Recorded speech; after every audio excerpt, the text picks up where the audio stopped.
তৃণমূল সাংসদ ইউসুফ পাঠানকে বহুদলীয় প্রতিনিধি দল থেকে প্রত্যাহার করে নেওয়ার সিদ্ধান্ত দুর্ভাগ্যজনক। এক্সপোস্টে মুখ্যমন্ত্রীকে আক্রমণ করে এমনটাই বলেছেন বিজেপির আইটি সেলের প্রধান অমিত মালব্য। তিনি আরো লিখেছেন, এটা ভারত সরকারের একটি প্রতিনিধি দল এবং এটিকে দলীয় রাজনীতির ঊর্ধ্বে রাখা উচিত ছিল। সংসদ সদস্যরাও জনগণের প্রতিনিধি। এটি একটি অজ্ঞাত বার্তা পাঠিয়েছে যে মমতা বন্দ্যোপাধ্যায় এবং তার দল পাকিস্তান স্পন্সর সন্ত্রাসবাদের বিরুদ্ধে কথা বলতে অনিচ্ছুক। মমতা বন্দ্যোপাধ্যায় সবচেয়ে খারাপ ধরনের রাজনীতির প্রতিনিধিত্ব করেন এবং দুর্ভাগ্যবশত পশ্চিমবঙ্গে এর প্রভাব বহন করছে। অন্যদিকে বিজেপির রাজ্য সভাপতি সুকান্ত মজুমদার বলেছেন, সর্বদলীয় প্রতিনিধি দল থেকে তৃণমূল কংগ্রেসের সাংসদ ইউসুফ পাঠানকে প্রত্যাহার করার পরিবর্তে পশ্চিমবঙ্গের মুখ্যমন্ত্রী মমতা বন্দ্যোপাধ্যায়ের উচিত ছিল দলীয় লাইন এবং রাজনৈতিক দৃষ্টিভঙ্গির ঊর্ধ্বে উঠে বৃহত্তর জাতীয় স্বার্থকে অগ্রাধিকার দেওয়া।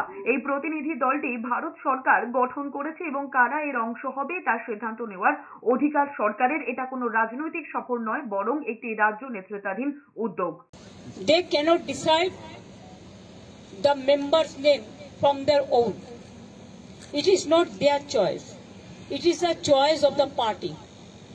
If they request me to send someone who will decide the name, and we will tell them it is not that we are boycotting or we are not going. That is wrong. Trinamool আদপে কোনো রাজনৈতিক দল, এখানে বিভাজনের রাজনীতি কোথায়? সুদীপ বন্দ্যোপাধ্যায়কে phone করা হয়েছিল, তিনি জানিয়েছেন শারীরিক কারণে তিনি যেতে পারছেন। ইউসুফ পাঠান একজন আন্তর্জাতিক খ্যাতিসম্পন্ন ক্রীড়াবিদ, তাকে সরকার নিয়ে যাওয়ার প্রয়োজন আছে বলে তার কথা বলা হয়েছিল। তিনি প্রথমে হ্যাঁ বলেছিলেন, এখন তাকে উইথড্র করে নেওয়া হলো।